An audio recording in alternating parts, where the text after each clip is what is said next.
Entering the Mayo Experience. Mayo Experience. Mayo Experience. Mayo Experience. Experience. Welcome to the Pat Mayo Experience, Week 5 rankings at each position. We're going to re-up on the waiver wire a little bit at the very beginning of the show once I get to the guests. But I do have a few announcements to make. If you want to get into the draw for $20 DK dollars, here's what you do.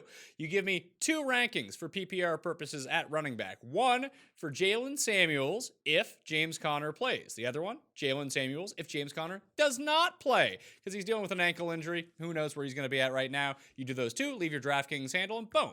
You're in the draw for 20 DK bucks. And we got to remember to like that stuff too, all right? The other ways you can do so, go to my Instagram page at the PME, give it a quick follow. You see a football picture pop up or anything football related, give it a quick heart, leave your DraftKings handle in the comment section, and you will be in the draw for 20 DK bucks, just as you will if you subscribe, rate, review, and download the Pat Mayo Experience audio podcast. Leave a 5-star review, something nice about the show, and your DraftKings handle. All the winners announced will be on live at 1 p.m. Eastern on Monday's show. I think I got almost all that out. If you want to get into the Pat Mayo Experience Listeners League, which they made it smaller. You people didn't fill it up quick enough. It filled, but it took too long. So now it's down to 3,500 people instead of 4,000 people. So if you want to get it back up to 4,000 or even bigger, you got to get into that right away. The link is in the description of this podcast and video, so you might want to go check that out. It is the best tournament on DraftKings. Essentially, what they have told us is that people are lining up to fill other contests, but not the Pat Mayo Experience Listeners League, which is only $15 and has no rake. It has no rake in it.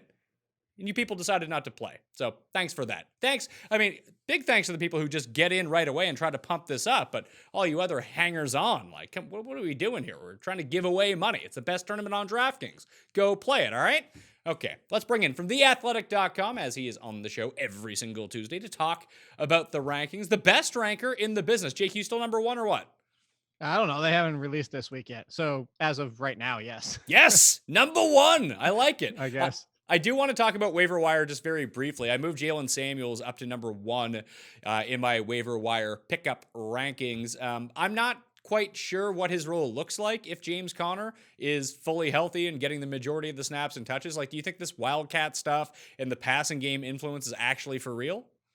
I think it does, but I don't think it's going to be used to that degree. I don't think we're going to see him attempt 3 passes every single game. Honestly, if he attempted no passes at all this week, it wouldn't surprise me. But I think the biggest thing is seeing him get those rushes, the direct snaps, the Wildcat from that aspect of things.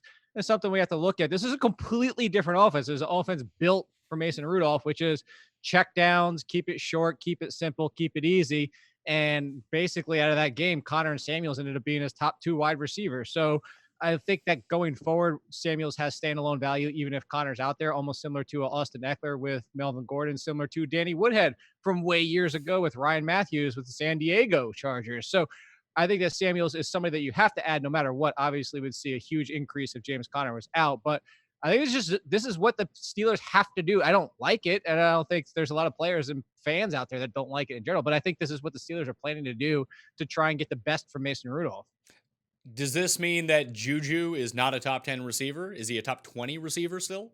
I think he's now in the wide receiver 2 conversation for sure. The biggest thing is he's not going to be force fed the ball. He wasn't even this third in targets and wasn't even number 1 for the real wide receivers. It was Deontay Johnson. So going forward, we know Juju Smith-Schuster has the talent, and this has nothing to do with people being too high on him because nobody expected Ben Roethlisberger to get hurt this early or in general, but going forward for his ability to be able to overcome defense was a concern. And now you have a concern of Mason Rudolph at quarterback, and he's just going to keep it to the short game. You want Juju Smith-Schuster to have a little bit more time to develop some routes.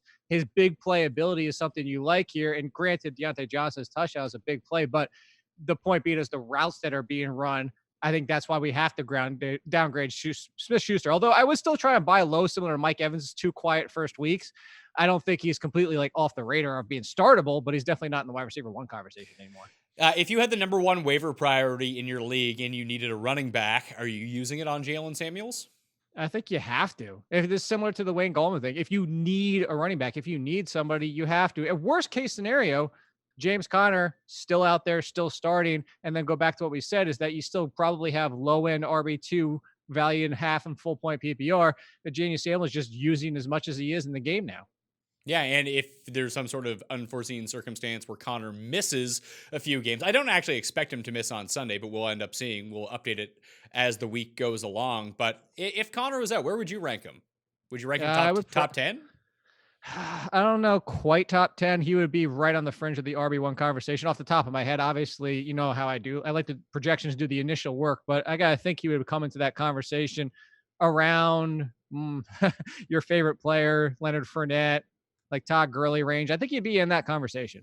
All right, well, let's get into the week 5 running back rankings then, because those guys appear near the top of the list. Not like near the top like they're number 1, but they're in the top third of the actual rankings. The guys I have likely to play this week, I have Marlon Mack, Jamal Williams, Justin Jackson, Devin Singletary, Rashad Penny, Damian Williams, and James Conner. Likely out, I have Tevin Coleman and Saquon Barkley. Miami and Detroit are both on bye week. So in the rankings, I have Christian McCaffrey at number 1, Dalvin Cook at number 2, Elliott, David Johnson, Kamara, Nick Chubb, Leonard Fournette. Fantasy Pros has ranked Mark Ingram right here, which is probably too high for my liking because he's not in worst place where I actually have him ranked. James Conner, Todd Gurley at number 10, Aaron Jones, Le'Veon Bell, Derrick Henry, Chris Carson, Joe Mixon, LaShawn McCoy, Wayne Gallman, and Marlon Mack. And Austin Eckler is where I go to next. It's a pretty tricky week, to tell you the truth. Let's start with Melvin Gordon and Austin Eckler. I have them back-to-back at 19 and 20 in the rankings. My gut tells me, Jake, that Austin Eckler will probably end up seeing more snaps, but Melvin Gordon will likely control the goal line and get those valuable red zone touches. And that's just my gut saying that. My gut normally pretty hungry, so off a lot of the time. But what do you make of the situation? Because I think you can start them both. Yeah, so I think that you can start both of them in general going forward, even past this week. But I think this first week, we probably assume similar to what we saw with Ezekiel Elliott against the Giants in week 1, is that, granted that game was out of control in the second half, and they were kind of riding Tony Pollard anyway. But the point being is that even before that, it wasn't the heavy workload for Ezekiel Elliott. Even in week 2, it wasn't that typical 25 plus touches Ezekiel Elliott that we know, where Melvin Gordon could do that. I think that you're right in your assumptions that we would go into this game assuming at least a 50-50 split at best, as in best for Melvin Gordon. That your point being is there might be more snaps, more touches even potentially for Austin Eckler, but Melvin Gordon is going to get the important work, as you mentioned, at the goal line. I think they are both in the RB2 conversation, and that's all I do. I just compare it. I think it's a very simple comparison. It's just go look at the Cowboys from week 1, and that would probably be a good estimate of what to expect from Melvin Gordon the first game back. I misspoke when I did the injury report. I actually have Damian Williams listed as likely out, hence why LaShawn McCoy would be inside the top 20 and Darrell Williams being inside the top 30. Of the guys inside the top 10, like if we had to make a list of the guys you actually trust to get around 20 touches a game every single week, who is included on that list? Is everyone inside the top 10 one of those guys? Everybody inside your top 10? No, I don't think Todd Gurley's in that list. I don't think we could say that. I don't think Mark Ingram's in that list. I think that basically your list for this week specifically, I would stop at Fournette. That's crazy. It is, but there's other names that so you don't have Le'Veon Bell. I think that he's guaranteed. I mean, it doesn't, we saw it. He was 30, 35. I think Le'Veon Bell's in that conversation. I think that Derrick Henry is probably in that conversation, but this is PPR and that's why he's further down the list. I'd include both of them. And then, you know what? I mean, after last week with Chris Carson, I think we have to say Chris Carson. I don't even care if Rashad Penny's healthy at this point. Chris Carson's performing. It was a bounce back game we wanted to see for Chris Carson. It really was. It's going to hopefully save a ton of my season-long teams. But I like Chris Carson a lot. He's making defenders miss at a very high rate. But what happens if he comes out on Thursday night with Rashad Penny expected back and he puts the ball on the ground within the first 5 carries? And we're just back into the same situation again. So I feel with Penny back, I know that they are going to go to a bit of a split. So I worry that the week to week consistency of his 20 touches or so are just going to kind of waver. I would probably pencil in for 15 a week, but I don't think he has the enormous upside like he would with Penny out. Yeah, I think that's the concern. But at this point, the fact that they were immediately talking about going back to him with no problems, even if Rashad Penny was healthy, I think that I don't know that one fumble is going to kick him to the sideline again. Yeah, the only reason I have Le'Veon Bell, I agree with you that he's a lock for 20 touches. The problem is Philadelphia's run defense, pretty good. You want to pass all over them. Now, that could lead to like 35 Le'Veon Bell catches, but you're basically playing like the greasy PPR day for Le'Veon Bell here. And I think that's a very established floor. I just don't know what the upside is in this game if Sam Darnold isn't back. Yeah, I think so. It's definitely a concern. Derrick Henry against the Bills, I don't love it, but when we start looking, maybe I can move him down. Do you have any faith that Derrick Henry gets us done? I actually don't have that much of an issue with Derrick Henry, especially because of this game. If there's no Josh Allen, which is what we're assuming as of today, I think, granted, he could clear protocol pretty quickly, which would be surprising, but especially for a quarterback. But maybe he does. Maybe he is out there, and then I don't feel quite as good of it. But because I don't see much happening on this offense, if there is no Josh Allen, and Tennessee's got a strong enough defense. Now, of course, this could turn into a 7-6 game, but what I'm saying is if there is no Josh Allen, I think that Tennessee could be in control and just hammering Derrick Henry down their throats, even if it ends up being 2.5 yards per carry. The 20-25 touches would just be a good day anyway. So I have Wayne Gallman inside my top 20. Thank you, Wayne Gallman, for coming through last week. Unfortunately, he does not get to play the Redskins every single week, so that could be a little bit tougher against the Vikings, but it does look like he's going to control that backfield, at least until Barkley comes back, in terms of opportunity and touches, although there was a little bit of a split. But they're up by so many points, who cares? The big one I'm worried about right now is, do you think Marlon Mack's going to end up playing? Because it sounds like he is. It does sound like he is. So as of today, I mean, we're doing this really early for that kind of decision on Tuesday. We haven't even had the practice reports. That generally a lot of people don't even mess around with Tuesdays at this point anyway. So there's plenty of time, but it sounds that way. And it sounds positive even before we've gotten to practices. So I would assume so. If he's out for, I guess would be your next question. I think that Wilkins is fine in non-PPR and even half-point PPR. I don't know that Hines is going to see that much of an uptick just because they're playing freaking committee wide receiver with the other four, and T.Y. Hilton should be back. So I just don't know that you're going to get that much out of Nyheim Hines in general. Well, the problem is he's more of a thorn in the side of everybody rather than someone you actually want to pick up and start, even against the Chiefs. Now, game flow would dictate as more than 10-point underdogs against the Chiefs that Hines would see a lot of the field. That's why I have Marlon Mack ranked a little bit lower than he normally would, is they came out and said like the ankle wasn't a deciding factor for him on Sunday to get pulled from the game, which I don't believe for a second. But if that is true, let's say, and they were down by so many points and Hines was seeing the field, well, if that's going to be a similar circumstance and Mack is still dealing with a bit of an ankle injury, maybe not so severe that he has to sit out, that means Hines is just going to be on the field and Marlon Mack isn't going to be the one who's going to be used in the passing game. So he has to go down in the rankings. Yes, and for that point, yes, but I don't know that what I'm saying is if Mack is out completely, I don't know that Hines' role increases for the people that are making the assumption that Hines is going to get more work. I think Hines is just contingent on what they want to do in the game. I don't think it's Mack is out, more touches for Hines. I think Wilkins absorbs the majority of Hines. Mack. Mack. No. I agree with you. If Marlon Mack is out, Jordan Wilkins wouldn't go up as high as Mack because he's not as good as Mack, Right. But he'd be higher than Nyheim Hines would be for me. He'd be like a fringe top 30 option. Right. Yes. All right, so into the 20s, I mentioned I have both Chargers running backs against the Broncos. Good matchup against the Broncos, especially with Chubb now, Bradley Chubb out for the season. I mean, not like they were doing a ton anyway, but that can't help, to say the least. I have David Montgomery at 21, Darrell Williams at 22, Carlos Hyde, Matt Breida, Josh Jacobs in a horrific matchup, Freeman and Lindsey, because those guys are in a legitimate split, Chris Thompson, who should prove to be on the field a ton against the Patriots, Ronald Jones, and Sony Michel. Like, this is a real bad range, man.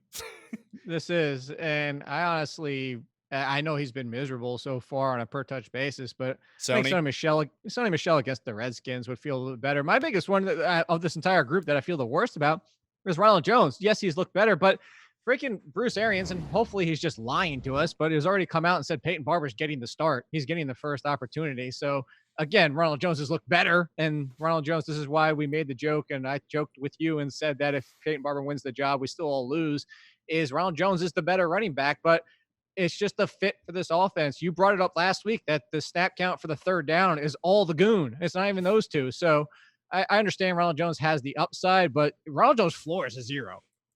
I agree. Okay, I'll move Sony Michel a spot ahead of Ronald Jones. When we get into like the next tier, I actually have Jordan Howard now ranked as the top of the Philadelphia Eagles running backs, but he's essentially Sony Michel as well. He could just have a 0 if he doesn't score a touchdown. Then Frank Gore, Rashad Penny, Miles Sanders, Devonta Freeman, James White, Jalen Samuels, Raheem Mostert, Colonel Mostert, Devin Singletary, Jeff Wilson, Duke Johnson. Maybe if Kenny Stills ends up out, even though Kiki's a bit healthier, maybe Duke Johnson gets some more run. Jalen Samuels, I guess, and James White could be higher. I just have no faith in Devonta Freeman whatsoever, and I don't think he's going to catch like 8 passes a game. And if he doesn't do that, he's essentially Jordan Howard, but he doesn't score touchdowns. So, like, if you're starting any of these guys, like, that's why I brought up the question at the very top was, who are the guys that you can pencil in for 20 touches no matter what? Like, those guys have to be at the top of the rankings. And it's kind of like progressive volume all the way down. Like, it's not even about talent at this point. Like, who's actually going to get an opportunity? And it's hard to make a case for a lot of these guys. It is. And it's funny that we're already week 5 and it's this gross as soon as you get past like 20.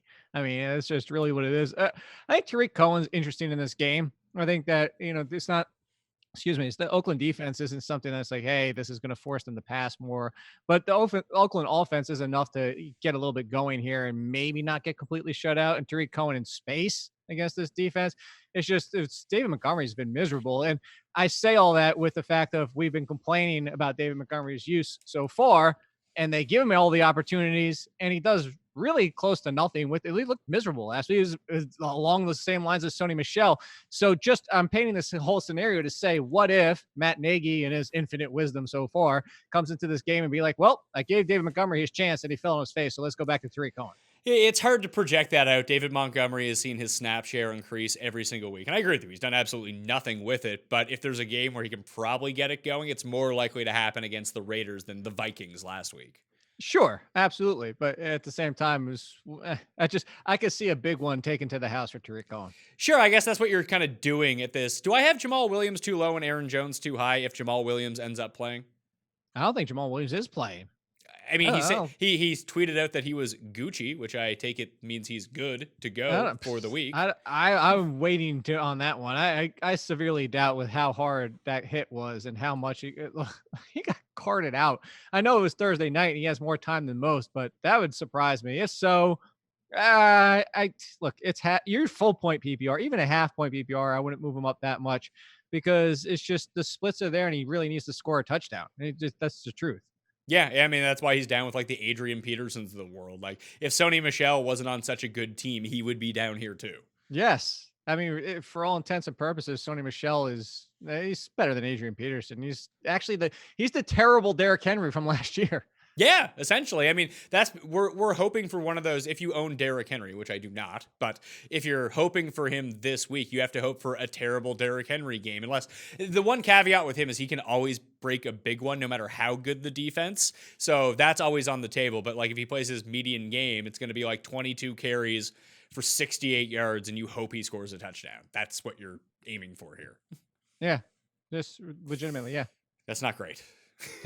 It's not. Oh, Penny, Gore. Oh, man. Should I bump up, because it's full point PPR, should I bump up James White and Jalen Samuels then?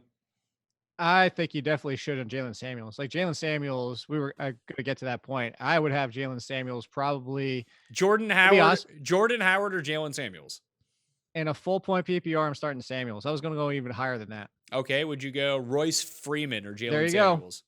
I would go Samuels over Freeman and stop right there. Really? Do you like Lindsey or Freeman better? Or are they essentially the same person at this point? I like Lindsey better just because it's full point PPR. And actually this week, the funny thing was Freeman has got all the targets last week over Lindsey. It's really hard to project.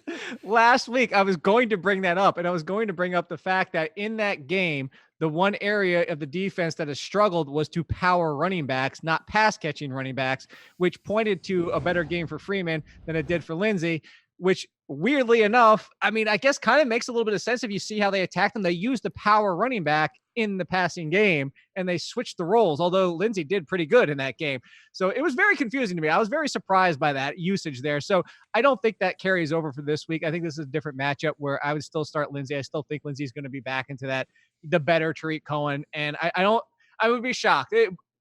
If Royce Freeman starts catching or gets 4 or 5 targets per game per week, I mean, he's almost in now must start territory, even with only 10 to 12 carries. Would you start Josh Jacobs or Jalen Samuels?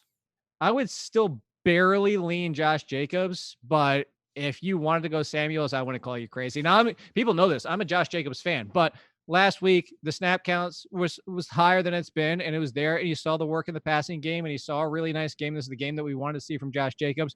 But John Gruden still, for some reason, is mixing in DeAndre Washington and Jalen Richard, as you love.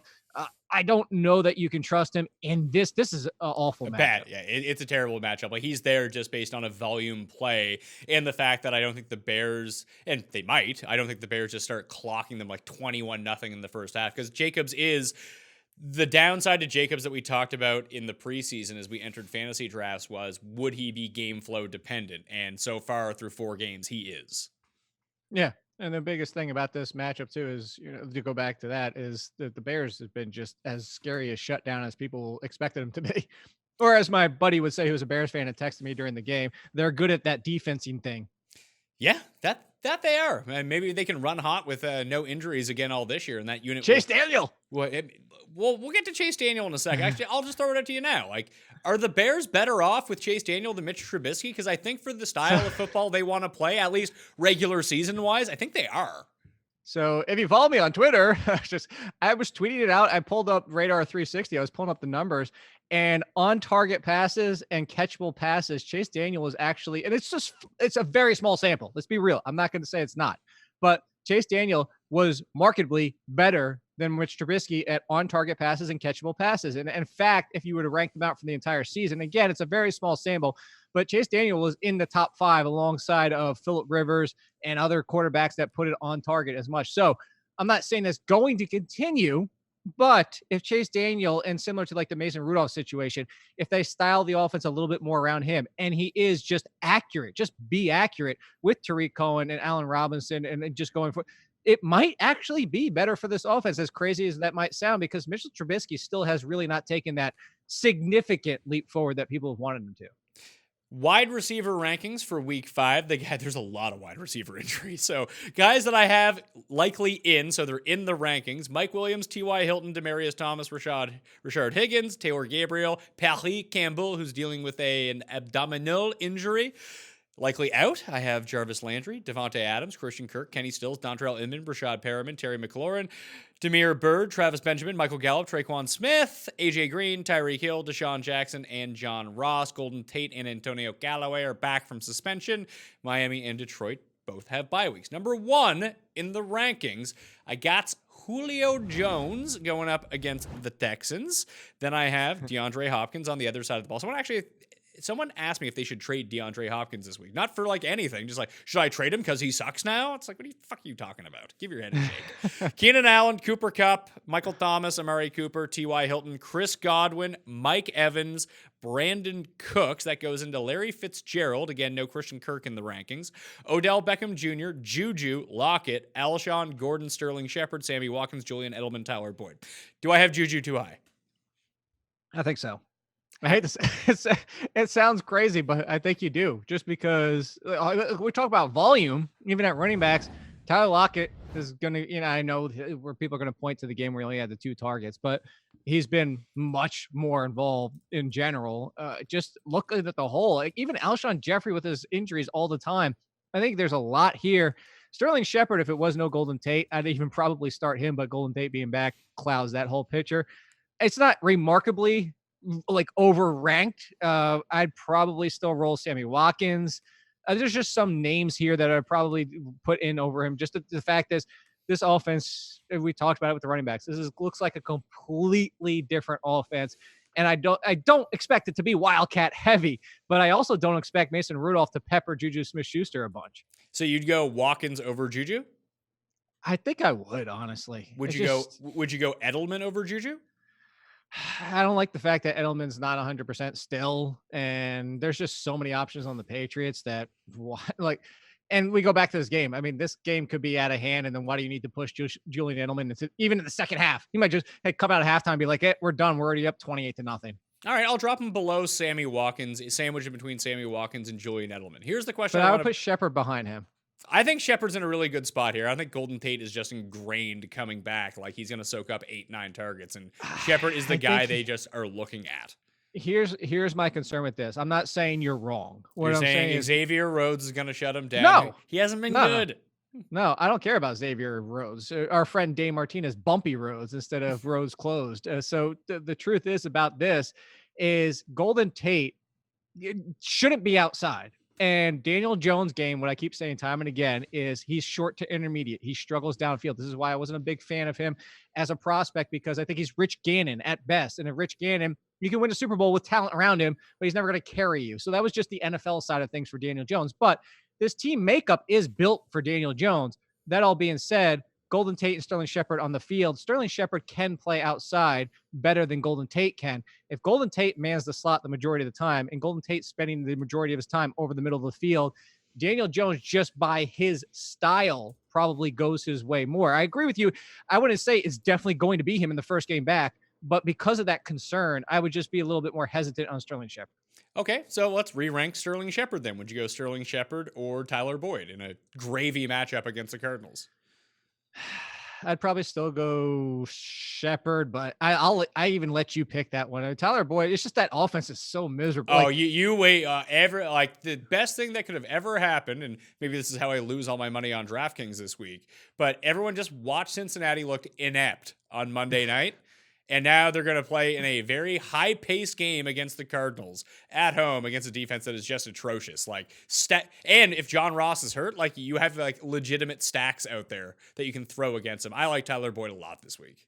If John Ross is hurt, I feel better about it. But as these rankings go, John Ross is not in them. He's a part of the likely out category. All right, then I would take Tyler Boyd. Okay, would you go Marquez Valdez-Scantling or Sterling Shepard?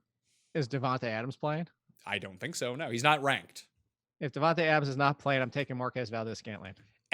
Calling out his quarterback and coach, Adam Thielen, or Sterling Shepard. Are we doing the squeaky wheel gets the grease cliche? That usually works, by the way. It usually works, but I mean, Kirk Cousins, it's only going to be Thielen or Diggs. This game actually points more to Thielen, but yeah. I'll let you make the call on that one. I'll let my projections even make the call on that one when I run them. All right, so we'll just leave Thielen out of this for a second. Robert Woods or Sterling Shepard? Oh, Sterling Shepard. So that's where it is. I'll start Thielen this week. I like the matchup better for Thielen over Diggs this week too. As it turns out, I made this note for myself that I just try to look at every single week underneath every single player that I have. Don't start Thielen against Chicago. I don't know why that note wasn't in there before. I feel like that's a missed opportunity on my part, but just don't start him. So the truth is somebody tweeted this out, and it was actually somebody that did DFS, and why they played him so heavily in DFS, that being Diggs, this is the truth. This is why, to what I was alluding to, and I didn't say, but with Thielen, why this game projects a little bit better for him is because Kirk Cousins without time is going to be forced to go to Diggs. Kirk Cousins with time looks to Thielen. So it's really about how much time do you think Kirk Cousins is going to get? And this week feels better. And the fact that we're going to start going back to Thielen again, and Diggs is just going to be left out because it's only one or the other. Obviously, Kirk Cousins isn't even throwing enough for it to be both of them in the same week. So now it goes Tyler Boyd, Valdez-Scantling, Thielen, Sterling Shepard, Robert Woods. Robert Woods on the comeback trail. He's back inside the top 25. Hollywood Brown, who he's going to have a giant week one of the next 3 weeks because they're still targeting him way downfield. He's open. He's just not catching the ball. And this could be a really nice spot against Pittsburgh, who now everyone thinks is really good because they beat awful Cincinnati. So I think that he can get behind this defense. Mike Williams, I have coming back against Denver. I like him here, especially in a touchdown situation. Allen Robinson, Emmanuel Sanders, Dede Westbrook, Demarcus Robinson, Curtis Samuel. We talked about Dede last week, and you were pretty on the nose about this. He ended up with 5 for 66, and a lot of that was on the final drive. He made one nice catch by getting to the outside. But this is a situation this week for Jacksonville where I want to target the slot guys. And that's certainly fair this week. Also, you know what? We didn't bring it up with the running backs. You know who else I was right about being too high for the Fantasy Pros consensus last week? That awful Mark Ingram? Yeah, he was too high. Yeah, you know why? He was actually doing okay for a bit. Then he went full Mark Ingram, fumbled. The Browns came back and scored a touchdown. And I think he ran for 5 consecutive negative plays after that. Everyone should just go pick up Gus Bus right now. He's way better. No, but you definitely, at this point of the season, Gus should be on rosters just for the handcuff situation if Ingram goes down. I mean, what do we need? What more do we need that we're already talking about Samuels and Gallman, that you should make sure that Mattson and Armstead and all these guys are owned? I actually think that Armstead is probably a better pickup than Madison. I'm not convinced Madison's great. And I think it just it looks like the offensive line might be better, but I think a lot of that is just Dalvin Cook. I think a lot of it is Dalvin Cook too. And I've long been, to your point, I agree with you. I've long said pick up Armstead, not even just for that reason. Let's say they're both the exact same player. Let's say talent-wise, exactly the same. The truth is in Jacksonville, it's Armstead's backfield if Fournette goes down. If Dalvin Cook goes down, you could see Mike Boone, you could see CJ Ham. They've done it before. They mix in other guys. I don't think it's completely Mattison's backfield, and that's why I go Armstead over Mattison. Who do you think the Chargers are going to treat as wide receiver one? Who is Casey Hayward going to cover this week on the Broncos? I think that he covers Cortland Sutton and not Emmanuel Sanders, and I can be completely wrong on that. But whichever one he's not covering is the one that you definitely want to play. That is true. I'm pulling up Pro Football Focus right now just to see the percentage of where he lines up, because now you've got me curious, because I'm with you. You would think he would just go straight to whoever's the best talent. And when that situation arises, I'm with you. It should be Emmanuel Sanders or Cortland Sutton at this point over Emmanuel Sanders. Emmanuel Sanders should eat, but talent-wise, Emmanuel Sanders is still the better wide receiver. I'm looking. All right, so Denver, where we got Casey Hayward lines up. Well, that doesn't help. 53 and 45. So I'm going to go exactly with what you said. I agree with you then. I was seeing if it was like a stark contrast, but it's not. It's 53 left and 45 right. So I'm going to stick with Sanders over Sutton. I still think Sutton's like an all right play because it's, as you just kind of saw, you can get away from him. Demarcus Robinson over Hardman. That work for you? Yeah, absolutely. The biggest thing, I didn't say go out and drop him definitively, but Hardman, if you're desperate, is on that droppable-ish radar because Tyreek Hill's about to come back. And once he comes back, he's the odd man out because he's filling the Tyreek hole. And it's not as well as Tyreek Hill does because he's not as good as a route runner yet. And he's a rookie. It's understandable. Marcus Robinson could still have value after this. But even as we see right now, Demarcus Robinson is essentially back and forth with Sammy Watkins as the number 1/2, probably even after Travis Kelce. But Mecole Hardman needs the big play, although you didn't say it the right way. You didn't even say it the way that you always say it. Well, I was going to do the entire list. I just want to get the quick hit on that. So okay. It's Demarcus Robinson. I have Curtis Samuel over DJ Moore. Yeah, it's an iffy situation, but this is what we're going with. Cortland Sutton, Robbie Anderson, Mecole Hardman, Geronimo Allison, Calvin Ridley, Stefan Diggs, Philip Dorsett, Will Fuller, who's got to have a big game soon. He just gotta. Golden Tate and John Brown with Matt Barkley projected at quarterback right now for me. So Robbie Anderson I have at number 32, and that assumes that Colombo, Luke Falk, is at quarterback. If somehow Darnold starts this game, I could see Anderson being a top 20-ish receiver against Philly.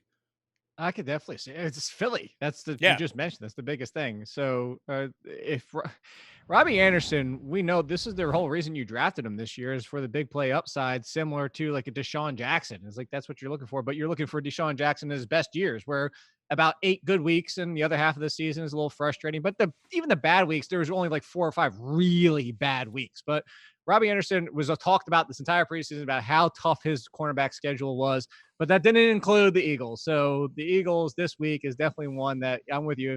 If Darnold's at quarterback, I know he's been out with mono, and you got to have some concerns like, is he going to be 100% just energy-wise? I don't know if anybody out there's ever had mono, but I've had it before, and it does. It just legitimately makes you tired 100% of the time. It's really a wear on your body. So you just have to wonder how good Darnold is going to play. But even so, the upside of Anderson just taking 1 catch for 40 yards is there. Based on what we talked about with Edelman, if he somehow ends up, if they get up by a bunch, they're like, hey, man, just take a seat. Does Philip Dorsett become a guy that should be moving up in the rankings? He is, but I'm not going to get that. I'm not like, that's too tricky. Yeah, I think that's my point. It's like, I think that's thinking into it a little bit too hard. It is a little bit too tricky. It's a little too cute. All those things is the fact is I'm concerned about Edelman, but I'm not going to go as far as to start moving people up because I think that like Edelman might not be involved as much. It's just now you're kind of taking the step past the step. You kind of like groaned when I said Will Fuller's due for a big game here. Like based on this thing called. Stop with Will Fuller. Listen, he should have caught a 75-yard touchdown last week. Deshaun Watson missed him by half of the opportunity is like he's always in the same spot in the rankings. He's like 38, 39, right around there because it's one play from him and he gets his shot every single week. Eventually he's going to come down with one of these. So I'll tell you the biggest reason I groaned is because, and I know you didn't mean it literally, but it's the people in sports, not just fantasy, sports in general. Like people say they're due. I just, there's no such thing as being due. Every single play in itself, let alone game, let alone drive, everything is it's independent of everything else. There's no such thing as being due. Just because a player is 0 for 15 at the plate doesn't mean he's due for a hit. Like there's no such thing. So anyway, all that being said, I will say this. This is where I think that Will Fuller is an interesting DFS and a boomer bust play if you need that upside. If Kiki QT is out there and there is no Kenny Stills, because I think if you're watching the Texans and how fast they're getting pressure, the opposing teams on Watson, the pounding that he's taken and everything, I think they're missing what QT brings. I think they're missing that underneath, that soft, quick throws, open things up, get some more spread out there. You saw the Duke Johnson game where he did well that one time was where, Deshaun Watson looked good. Like get some more of those plays, open up the bigger plays downfield. And so that's where I could get with you on Will Fuller if it is QT out there and no Stills. I have John Brown ranked pretty lowly, assuming Matt Barkley. I have Cole Beasley. Cole Beasley is actually in a great matchup here. Maybe Barkley is the guy that he focuses on, but it's hard to put too much confidence in that.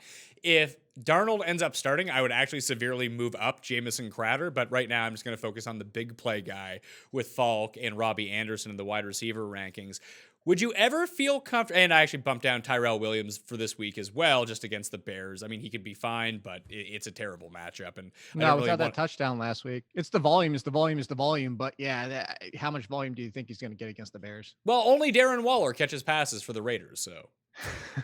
Except for Tyrell Williams does too. Yeah, I mean, he could be fine in this game. It's just a really terrible matchup. I try to find a better option. That I don't want to have to rely on a guy to score a touchdown to have 10 points or something like that. That's right. Not a good situation. And knowing that touchdown's not going to be like an 80-yarder. So the two guys I really wanted to talk about here, actually maybe three, because Randall Cobb has a revenge game this week. But God, would you ever feel confident? Because a lot of people will be mad because I have AJ Brown ranked in the 40s. I can't envision myself being like, I'm going to play this week, AJ Brown, and I'm going to feel good about it. Damn it. It's not happening. No, because here's the thing. Like, so going, and this is, I say this not as in look at me. I'm saying this because this Jake, is coming from just lean into it. Just say, look at me and say what you got to say. No, because I had a bet with the writer of the Titans for The Athletic that AJ Brown would be the second best wide receiver for the team this year. And he said, no, it's going to be Adam Humphries. And so that bet is still out there. I'm looking pretty good as of today. But all that being said is the snaps still aren't there. I wrote about him in the way, and I say that because I wrote about him in the waiver column. Is I'm still hesitant to your point about because he's still behind Tajay Sharp in snaps. Hopefully that changes. If you start giving AJ Brown the second most snaps behind Corey Davis, then yeah, thumbs up, all aboard the AJ Brown train. But the targets 3 in a game, and is he going to keep catching all 3 and putting a touchdown up? No, it's just not going to happen. So it's a boomer bust play, but it's a worse boomer bust play than Will Fuller at this point. Yeah, just because that's exactly the point I was going to make. It's a lot like Will Fuller minus the snap, so minus the opportunity that Will Fuller is going to have. However, AJ Brown in like real life looks like Terrell Owens after the catch. AJ Brown, actually, some people said they drew some comparisons to Terrell Owens, but it's funny because a lot of people said that about Corey Davis too. Well, I mean, Corey Davis had a good week last week. I know. I dropped him for a freaking tight end on Sunday morning. I finally said, I can't keep waiting on Corey Davis. Marcus Mariota's offense looks like trash. This is going to be Devontae Parker all over again. Like, I can't. Because he had no trade value. Nobody wanted him. And then I drop him. Somebody picks him up Sunday morning. So kudos to that guy. You're welcome. But yeah, I dropped him for well, I'll tell you who I dropped them for when we get to tight ends. Well, the biggest thing is, like, it's not like you're going to play Corey Davis last week anyway, so you don't get the benefit of the good game. I still think dropping him is probably the right move because now you're never tempted to play him and watch him post 0 in your lineup. And you don't want to start him this week. No, you do not. Tre'Davious Not against White? the Bills. Yeah. Well, is White going to be okay? He's going to be. I thought he was. He is, but I don't know if he's going to be 100%. Maybe that impacts it. Defense is still good enough. I mean, you saw what they just did to Tom Brady. Yeah, this is true. So the other one, I have DK Metcalf down here. I have Chark down here. Chark draws a pretty bad matchup against Bradbury. DJ Moore might draw Jalen Ramsey. Also a bad matchup in the same game. You just wanted to put all the DJs and DKs together. Well, now that I'm looking at it, I didn't realize that I had done that, but maybe that was just move up AJ Brown just so they're all there. The one I wanted to talk about, one was Trent Sherfield, and the other one was Auden Tate. Auden Tate's on the field a ton here. He passed Damian Willis right away, and if John Ross is going to be hurt against this Cardinals team, you don't have a ton of faith in it, obviously. No. But I think he's someone you can go pick up and play this week if you're really in a pinch, and Sherfield is kind of the same way. He's playing the Bengals. Christian Kirk is not expected to play. Demir Bird is hurt. I thought Keyshawn Johnson would be the one to take the huge leap in snaps, but it wasn't. It was Trent Sherfield. It wasn't, but the thing was Keyshawn Johnson is still getting the use and is the more talented wide receiver. So I brought that up in the waiver column too. And I said, I'd still personally roll the dice on Keyshawn Johnson. I knew the snaps are there and we just talked about it with AJ Brown, and I'm kind of going against what I'm saying, but this is my evaluation of like evaluating talent and an opportunity here where Keyshawn Johnson was getting it and then it switched. And so I know it's weird, but Trent Sherfield got the start and the snaps in name only. It wasn't even, the value there. So I'd go Keyshawn Johnson. If you want to go Sherfield, I don't have a problem with it. I think more interesting is what you said is Auden Tate. And I think that if you're looking at a situation of, hey, opportunity, and that's what we're going for. And if you believe what you believe that the Bengals can even show anything this week, the opportunity for Auden Tate is going to be better than any wide receiver not named T.Y. Hilton on the Colts, just because they all share snaps. All four of them share snaps. The other one I wanted to throw out just before we get off wide receiver, unless there's some sort of sleeper you wanted to bring up. I think that Deontay Johnson's a little too sleeper, and it's not just because of that game against the Bengals, but he, for all intents and purposes, right now is Rudolph's number one guy. I don't think that stays because Juju Smith-Schuster is still the number one guy. Well, it's really weird though, because like if you actually look at the snap count from Monday night, like James Washington is just on the field all the time, and Johnson's the one coming in and out. I agree with you. He has the eye, just like Hulk Hogan had for Miss Elizabeth. Jake, he's got eyes for Deontay Johnson, but which is weird because you just mentioned the snaps are there, and James Washington had one target. Like, I don't know if they left college and James Washington was like, F you, I hated you in college this entire time. I didn't tell you, or what the hell happened? Like, seriously, one target, you guys played together for 4 years and were prolific for 3 of those. Like, what happened? That I do not know. However, I know I would start Deontay Johnson before I started James Washington. I'd rather own him as well. The guy I wanted to bring up is, am I too high on Odell Beckham, or are we giving him another shot here, even in a bad matchup, but potentially no Jarvis Landry? I'm still starting Odell Beckham as a wide receiver 1, top 10 wide receiver. I'm trying to trade for him everywhere possible. The truth is, if you look at that game and go watch that film again and watch through it, the reason Ricky Seals-Jones' name was even mentioned and he had the plays that he had was because of the attention and where Odell Beckham was forcing the defense to head. And the same thing for Jarvis Landry. Although I brought up to you last week that David Njoku being out might get Jarvis Landry back on the radar. I obviously wasn't expecting that, but Odell Beckham's still Odell Beckham. When you have that much defensive attention, that's why everything else was so open for everybody. So if defenses are looking at this, you could say the whole, well, let's just take Odell Beckham away, let everything else beat us. But everything else is beating you. So you can't focus that much on Odell Beckham.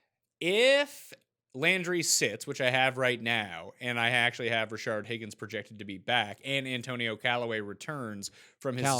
Callaway be the guy for you? I would, just because Rashard Higgins has already had his opportunity, not just this year, but times past, and just blips on the radar. Callaway, well, he hasn't really had his chance this year. He's been hurt for like 4 weeks. He was fine for week 1. That's when he got hurt, though, wasn't it? Yeah, and he really had done not much until he got hurt in that game. It just, Antonio Callaway is the better talent, and 4 games away, whatever it might be, the Golden State. I would just go for the upside of Callaway being the better talented wide receiver. Let's switch to quarterbacks right now. And I got Patrick Mahomes at number 1. But actually, I have Gardner Minshew is in, likely out Darnold and Josh Allen. They're not in the rankings. Newton, Breeze, Trubisky not in the rankings. And I currently have Dwayne Haskins as starting for the Redskins, but that could be literally McCoy. It could be Case Keenum. It could be anyone. It doesn't matter. You're not playing any of those guys. So I have Mahomes at number 1. He couldn't have had a worse week last week, and he still scored like 23 points. Which is crazy to think about. How the fact that he didn't score a touchdown and still did that. It's just a throw for one. And then that's the thing. It's like, you love to see that as a real NFL fan. If you're supporting the Chiefs and to see that he went into that and said, hey, guess what? I know how to win a game without even throwing for a touchdown. I think that's great development for any quarterback in life. I think it was because of that tweet that somebody, I don't know who did it, but credit to them, has said you shouldn't have taken Mahomes because you had to know that being indoors and God's light not being able to shine down on him was going to affect him. Yeah, it's not a bad idea, actually. So Mahomes is number 1, Lamar is number 2, Deshaun. I have Tom Brady at number 4. And like, even if they ease off, the only thing that you have to hope for here is that it's not a Sony Michel 5 touchdown day or something stupid like that. But after Brady looked piss poor last week, I can actually see him being like, you know what, I'm going to throw for 5 touchdowns today. So that's the go ahead. It's the only team. The Patriots are the only team where I will buy into narratives just because of what that's because they do it. They're like fans. They're like, you know what? We got shut down, especially Tom Brady got shut down last week. You know what? Before the half is over, screw Patrick Mahomes and his record. We're going to throw 5 touchdowns before the second half. Like that's who they are. Yeah, I love Brady in this spot. I got Carson Wentz against the Jets at number 5. Russell Wilson, Kyler Murray, Jared Goff, Matt Ryan, and Jameis Winston at New Orleans. After that, I have Aaron Rodgers. It's still a tough matchup against Dallas. I mean, he can overcome it. That's why he's a QB1. But he's on the lower end of that. On the other side, I have Dak Prescott. Then I have Andy Dalton. I am not scared about Andy Dalton against the Cardinals. Everyone kills the Cardinals. Yeah, everybody does. But I am scared of this entire offense. I think Andy Dalton and the offensive line, just everything there is just miserable right now. Yeah, but it's tough. You don't need an offensive line when you don't have a pass rush coming at you. I mean, you might not, but you still also don't have a ton of weapons on that team. Like, are we really going to do the Tyler Eifert and CJ Uzomah? Oh, yeah. CJ Secret of the Uzma? Of course. Uzma. Hopefully it's Eifert for everyone playing DraftKings this week. So I have Brissett after him. It's just a nice catch-up spot against Kansas City. We saw it against Oakland last week in a catch-up spot that he was excellent. Not like real life excellent, but fantasy excellent. He was fine. Daniel Jones in a tougher matchup. I still like him because of the rushing ability. Rivers, Cousins, Jimmy G, Kyle Allen, Baker Mayfield. I mean, you can find Dalton is the guy who's going to be available if you need a quarterback this week. Him or Brissett. I would go Brissett 100% of the time, though. Oh, you want to make a bet on that? Yes. All right, we'll do our standard bet. I will take Andy Dalton. You can have Mr. Jacoby Brissett all the time, every day, the Red Rocket, Jake. Come on, in a rebound performance as the world has given up on him. Yeah. Hey, look, I'm just Jacoby Brissett, 2 touchdown plus in every single game so far. Yeah, it's fine. You might throw for like 100 yards. Hey, still production. Yeah, it's probably better than Andy Dalton, but I'm going to go with my guy, Andy Dalton, this week. Is there anyone who's ranked too low here? Like, I have Marcus Mariota ranked 3rd from the bottom. It's against the Bills, but I was just looking at, like, quarterback numbers are so iffy week to week to week to week. Because, like, as you mentioned, once you get past, like, the first 3 guys, 3 through 17 is exactly, like, the same at the end of the year. Mariota's inside the top 10 in fantasy points right now. Yeah, he is. And I'd honestly, just because I'd rolled the dice on him, I'd play him over Teddy Bridgewater at this point. Teddy Bridgewater has 0 touchdowns in 2 of his games, 2 in the other, 1 interception. The offense is just, I mean, that's the little, I think, like, just put the poop emoji up. That's the offense. Yeah, I just like it against Tampa because it's hard to run against Tampa. That my logic behind that Teddy ranking was Kamara's going to try to get going on the ground. It's not going to work because no one gets going on the ground against the Bucs. So he's just going to pass to Kamara, and that's how it's going to work. And he's going to reap the benefits of that. All right. That was my actual logic behind it. All right. Then will you at least play him over Joe Flacco? I mean, I would play who? Mariota? Yeah. No, I don't want to play anyone against the Bills at quarterback. I know it's bad, but if Tre'Davious White is out, if he's not okay. Even so, like, I think the Bills' defense is still that good. All right. I can't see myself ever putting Flacco, Rudolph, Barkley, or Falk. I would still go Mariota over Barkley and Falk. I don't care who he's playing. You want to make a bet on that too? I can't keep track. Sure, but I can't keep track of all these bets. So I got Dalton.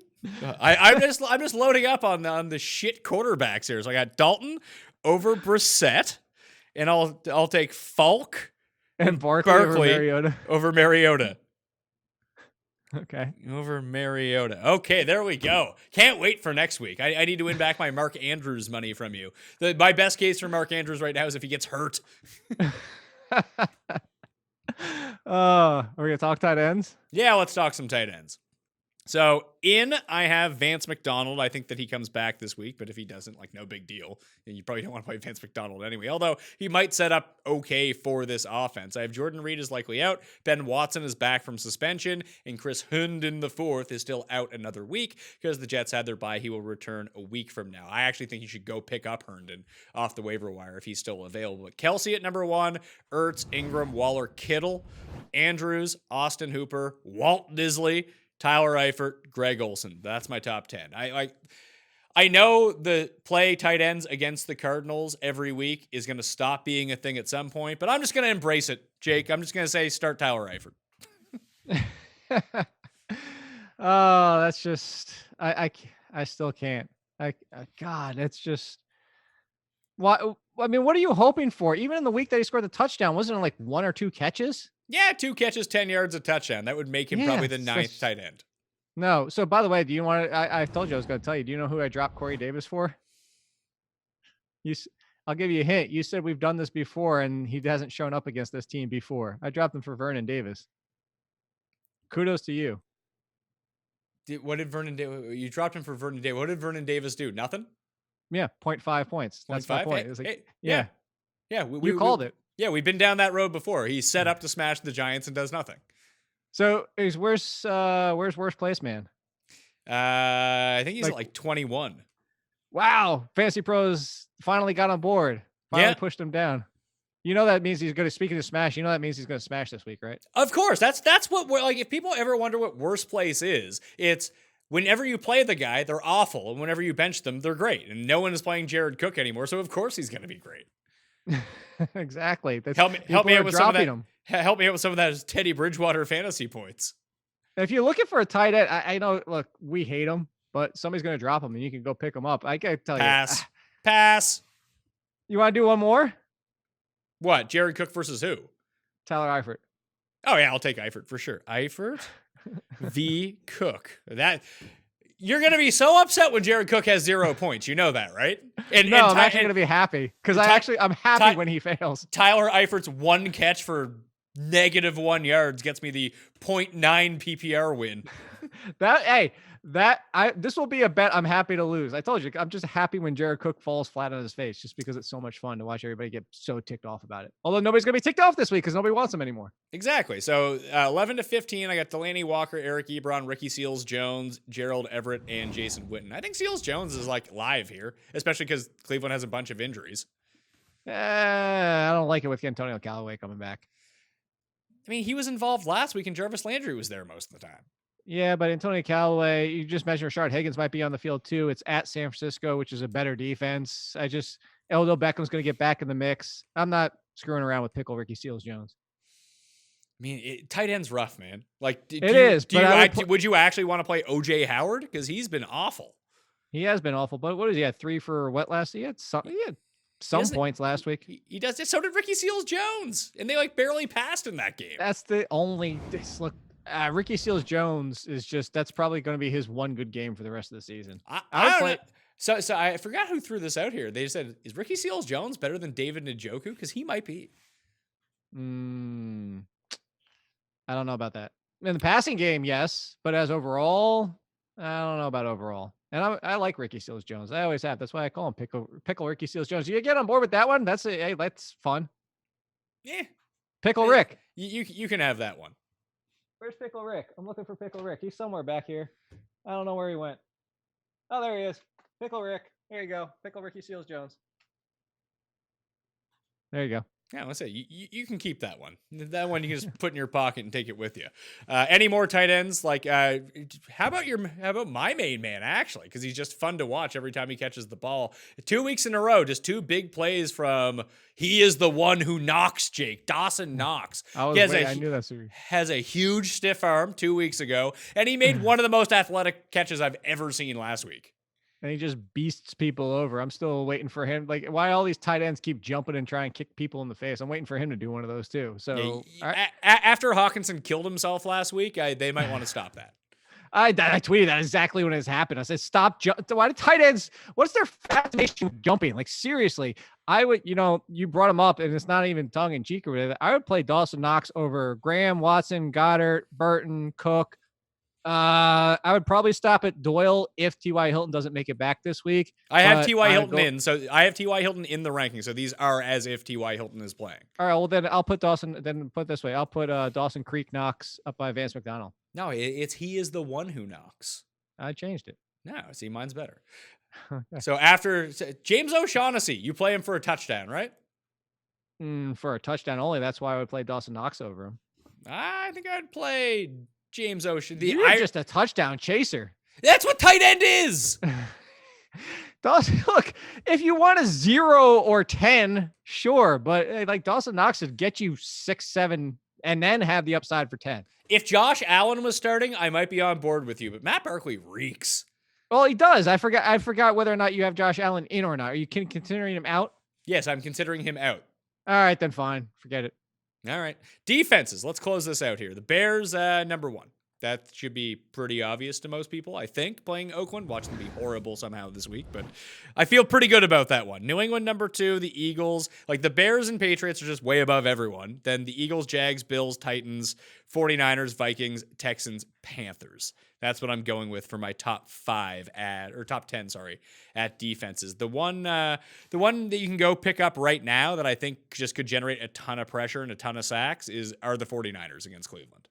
Well, that trio right there, the Bills, Titans, or the Titans, 49ers, and what was the other one? There was another one that was Panthers? actually available. Panthers, yeah.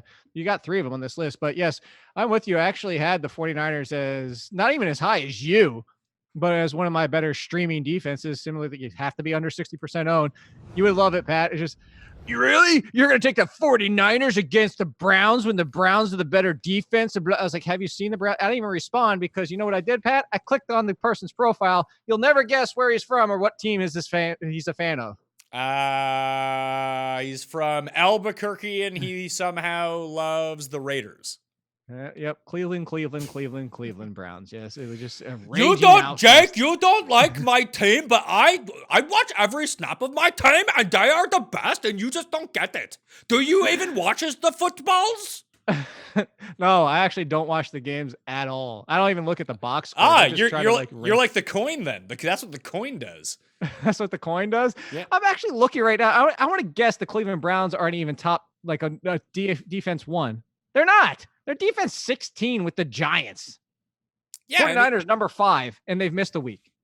Yeah, the 49ers have been excellent so far. Get the hell out of here. I didn't need to do the research. And the biggest thing that you need to look at is which team generates a ton of pressure. Yes, Cleveland does, but so does San Francisco. In fact, more per adjusted sack rate. And guess who can't block? Cleveland. Until last week, for all of a sudden, at least for a few seconds. Well, they were just so good at running the ball last week that's the biggest cure to an offensive line. Maybe this is a good run blocking offensive line, but if you can establish the run that way, it does alleviate some of the pressure from the quarterback and the pass rush because people need to commit to stopping it. They can't Aaron Donald you the entire time. And do you know the 49ers against the run, defensive wise? 49ers against the run? I have no idea. I assume that they're like, okay. I'm going to pull it up. I was hoping that, let's see, defensive line against run. Here we go. Rush defense so far this year, San Francisco is 6th against the run. 7. Oh, I have 7. 6 or 7. I'm on Football Outsiders. I'm on Football Outsiders too. Rush defense rank. Oh, I have adjusted line yards. Oh, I just looked at rush defense rank. Yeah, so they're top 10. So they're top 10. So it's a legitimate, to your point, the reason we're even discussing this is this might be a team that could limit the run. And if you're limiting the run, to your point, and you're not able to use that to break up the defense, then this could be a game. This is why the 49ers are an intriguing stream. Yeah, 49ers 7th in... No, I got that wrong. Sorry. Where are you at here? Stupid 49ers. 9th. Adjusted sack rate? Yeah, 9th in adjusted sack rate. Cleveland is higher than that, but the offensive line for the 49ers have been a lot better, to tell you the truth. Yeah, offensive line has been terrific. Yeah, so 49ers, arrow up. But I'm rooting for the Browns to win. But I just think the 49ers are a good stream this week. No, the 49ers they're interesting in general, period. That defense has taken a huge step forward now that everybody's healthy and the pieces that they've added. Question: Baltimore, hurt defense or not good defense? I'd say off week hurt defense. I just think it was an off week. These things happen. It's not really an off week. They haven't looked all that good in any game. Like, they didn't even look good against the Cardinals. They look solid. The Cardinals all moved their the other ball games. up and down on the field. Cliff Kingsbury just kept settling for field goals the entire time. Yeah, so they did it when it matters. I don't know. There's a good one to check them. I'll look right now. Maybe completely wrong. In no, Baltimore. Wow. Yeah, they're 23rd in adjusted sack rate. And where are they against the run? Ooh, I bet you not great after last week. they're still number 9 against the run. All right, so they're better against the run, but who have they played? They played the Cardinals, who don't run. They played the Chiefs, who they just got passed all over. And who they play week 1? The Dolphins. So maybe against like okay running backs, they're not very good. Okay, fair enough. Yeah, I mean, a lot of this right now just has to do with the it's hard to parse too much. Like, Jacksonville's defensive line per adjusted sack rate gets overinflated because they had that 9-sack game against Mariota. Like, they've been good, but they haven't been that good. You know what I mean? Right. No, you're 100% right. Yeah, look, well, I'll tell you one thing is when it comes to defenses, if you do your accuracy thing that you never want to do. I think that as much as I think I was 12th so far in the year, I think you'd finish like 1 or 2 in defenses. Defenses are like the one thing I'm actually good at because I follow the same formula every single week. It works. Yeah, and then you got to get lucky with some touchdowns, but you do that by generating pressure. And so if people out there actually do want to know, just when DVOA gets released, DVOA has its faults, and it's not the end-all, be-all of anything. And this is much better, as I kind of just talked about, once the sample expands later in the season, and then you have to account for injuries, that sort of thing. But honestly, go to Football Outsiders. At the top, there's a tab. It says Statistics. Click on Offensive Lines. Open up a new tab, do the exact same thing, but click on Defensive Lines. Sort by adjusted sack rate, one way up for defensive lines, who has the best, and then just sort by who has the worst offensive lines. And if you can somehow cross-reference people inside the top 5 of both, so if, for example, someone like San Francisco playing Cleveland, who has a terrible offensive line, that's just going to be a good matchup. It's obviously not going to work out every single time, but that is where you find your sleeper defenses every single week. Yeah, it's a great tool to use, and you talk about it every single year. Yeah, I mean, people never seem to pick up on it. It's That was actually a compliment. That might have sounded tongue-in-cheek, but that was a compliment. No. You're probably dead on. People are like, oh, you talk about it every damn year, Pat. If Pat says it, it's probably terrible advice. Normally, you would be right on this one. I actually happen to be right on it. And it's the best for trying to find, like I said, streaming defenses or just super cheap Ds on DraftKings every single week. Yeah, wait for the comments on that one. Yeah, we'll see. All right. Jake Ciely. Waiver Wire is out. Rankings come out tonight. Tell us about the podcasts. Yeah, D'Angelo Williams talking about all the stuff. To be honest, he's honest. He tells you how it is from a player's perspective. Great. It's up on iTunes. Go give it the 5 stars and stuff because it just started. People need to figure out where to find it, and they're having trouble finding it, honestly, which is strange. But that, of course, the ranking show that I have on The Athletic, the one with Chris Meany, your boy, and Brad Ziegler, the throwback. So a lot of stuff, my own sports, a ton of stuff. You just what do people do for you, Pat? They follow you on Twitter because you put it all out there. I do the same thing. Yeah, so there you go. And Jake has more followers than me, so you can see even more of his stuff, and more people will see it. It's a great community, the All-In Kid community. People are pretty salty all the time with you. Yes, 100%. I'm actually getting beef in the Football Diehards League because I wasn't starting a kicker and I was starting 2 flexes this entire year because it let me, and apparently that wasn't allowed in the rules, and now people are upset about it. Like, it wasn't allowed in the rules, like that was written down, or that was just some sort of like, is it like the baseball, the unwritten rules? Because if it wasn't a written rule, then you're not breaking any rules. So it's on the site. It says, so it's my fantasy league, and it says the starting lineup, and the starting lineup includes 1 place kicker. But if you submit a lineup, it says you can start 10 players, and it's 0. There's a 0 minimum at every position, including quarterback. If you wanted to bench a quarterback, you could not play a quarterback. So I took advantage of what the site's rules were. I didn't start a kicker this entire time. I was starting 10 players, the 10th player being a flex instead of a kicker, and now people are all upset about it. Yeah, well, blame the commissioner of that league, not you. Exactly. Thank you. Yeah, I'm 100% with you. That's exactly what I would do. And now they want to talk about retroactively going back through the scores and fixing them. Then quit the league. That's the Football Diehards. I like them. They're good people. Apparently not so good. They just want to cheat you out of your wins. Touche. Yeah, say if they had paid attention to their scorings and settings like we tell everyone to do, you would find that loophole and you'd be winning games. Hey, I agree. Now, if there was an explicit rule saying that you could not do that, then hey, even if they said, hey, on the site it says you can do 0, we're saying that, you have to play at least one of these. But if that wasn't like circulated, or you weren't told that, or that wasn't posted anywhere, then yeah, fuck them. You said it. Yeah, there we go. All right, I'm Pat Mayo. You can follow me at the PME, Twitter, Instagram, and Facebook. I told you about the giveaways. I told you that in the description of this video and podcast, you can find the link to the Pat Mayo Experience DraftKings Week 5 contest. Let's get it filled early, get them numbers back on the upward trajectory, and we'll be good to go with that. If you want to find my rankings, they're on dkplaybook.com and in the description of this video or podcast. Lots in that description of the video or podcast, by the way, if you're ever looking for content, all right? I'm Pat Mayo. Thank you for watching. I'll see you next time. Pat Mayo Experience! Experience!